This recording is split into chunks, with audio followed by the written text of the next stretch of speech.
اس دوری کو ختم فرما دیجیے. اپنی مصیبت کا اظہار کیا جا رہا ہے, استغاثہ کیا جا رہا ہے. سرکار مدینے سے دوری بڑی مصیبت ہے, سیدہ کے صدقے اس مصیبت سے نجات دلائی.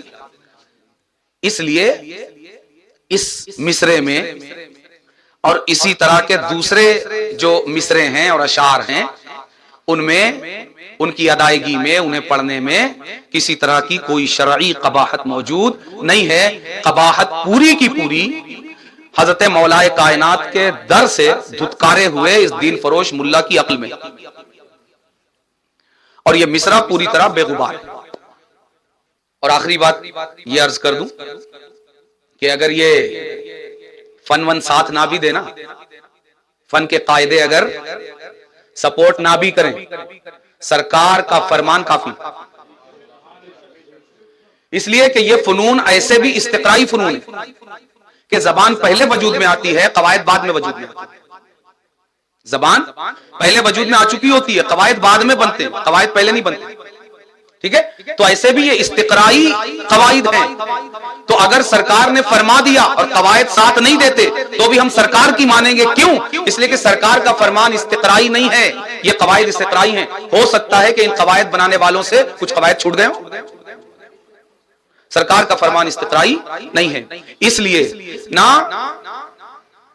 قرآن اور رسول اللہ کے فرمان میں کوئی ٹکراؤ ہے, نہ قرآن اور صحابہ کے فہم میں کوئی ٹکراؤ ہے, نہ قرآن اور صحابہ کے عمل میں کوئی ٹکراؤ ہے, اور نہ قرآن اور دعائے توسل میں جو امت آج تک یا محمدو کہہ رہی ہے اس میں کوئی ٹکراؤ ہے. بلکہ قرآن کی نہیں, یہ ندائے حقیقی کے تعلق سے ہے. سرکار کی تعلیم, صحابہ کا عمل اور امت کا 1500 سالہ تعامل یہ توابع ندا کے تعلق سے ہے. اللہ تبارک و تعالی ساری امت کو اہل بیت فوبیا سے بچائے, اور یہ گالی باز فرقہ جو اہل بیت فوبیا اس امت میں پھیلانا چاہتا ہے, اللہ اس سے پوری امت کی حفاظت فرمائے. اور اللہ تبارک و تعالی ہمیشہ اہل بیت کی بارگاہ کا ہمیں وفادار بنا کر رکھے, حق بولنے اور حق پر عمل کرنے کی توفیق عطا فرمائے, ہماری فکر اور ہمارے نظریات کی اصلاح فرمائے. اسی لیے میں نے عرض کیا کہ فکر کی اصلاح اور نظریے کی اصلاح ضروری ہے. آپ جب بنیاد میں اینٹ ٹیڑھی رکھو گے تو دیوار تو اونچی ہی اٹھنی ہے, اونچی اٹھے گی مگر سیدھی نہیں, ٹیڑھی اٹھے گی. فکر بنیاد ہے, اس لیے بنیاد کا پتھر سیدھا رکھیے. کسی کی کے حسد پر نہیں, کسی کی سے ذاتی دشمنی پر نہیں, کسی کے بغض اور کسی کی عداوت پر نہیں, بلکہ اخلاص اور للہیت پر رکھیے. اب یہاں جو دیوار اونچی اٹھے گی, دیوار وہاں بھی اونچی اٹھے گی, دیوار یہاں بھی اونچی اٹھے گی, مگر وہاں اہل بیت فوبیا کی بنیاد پر اگر دیوار اٹھے گی, سریا تک بھی جائے گی تو ٹیڑھی جائے گی. اور اہل بیت کی محبت پر, اخلاص اور للہیت کی بنیاد پر جو دیوار اٹھے گی, یہاں بھی اونچی اٹھے گی, یہاں بھی سریا بلکہ بالائے سریا جائے گی, مگر یہ دیوار ٹیڑھی نہیں بلکہ سیدھی اٹھے گی.